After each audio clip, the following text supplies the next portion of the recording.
अरे अमृता, गोळी घ्यायची. सांगायचं नाही का मला?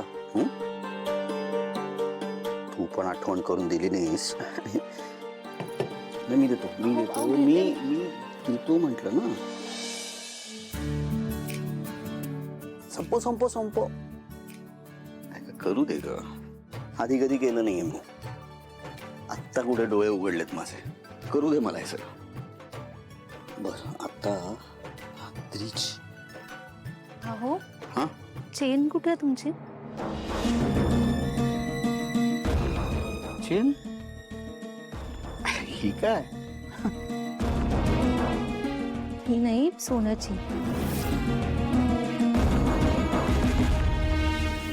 ती मी ऍक्च्युली ते काय झालं, मी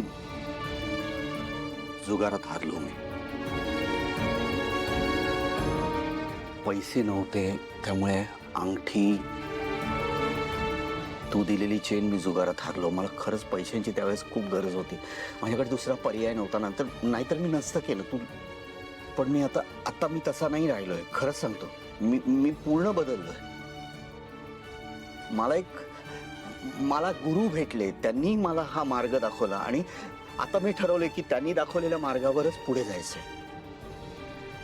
मी खरंच बदललोय. माझ्यावर विश्वास. अरे वा, खूप सुंदर भाकड कथा सांगतोस तू राजकुमार दादा. अरे कुठे चाललास?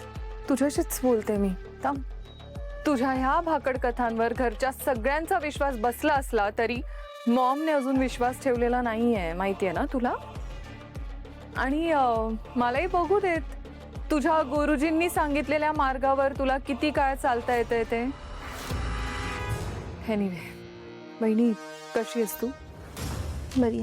ऍक्च्युली मी मगाशीच येणार होते, पण आता काय, तुझा नवरा आहे तुझी काळजी घ्यायला, म्हणून मी नाही आले. पण अमृता वहिनी, मला एका गोष्टीचं खूप जास्त आश्चर्य वाटतंय.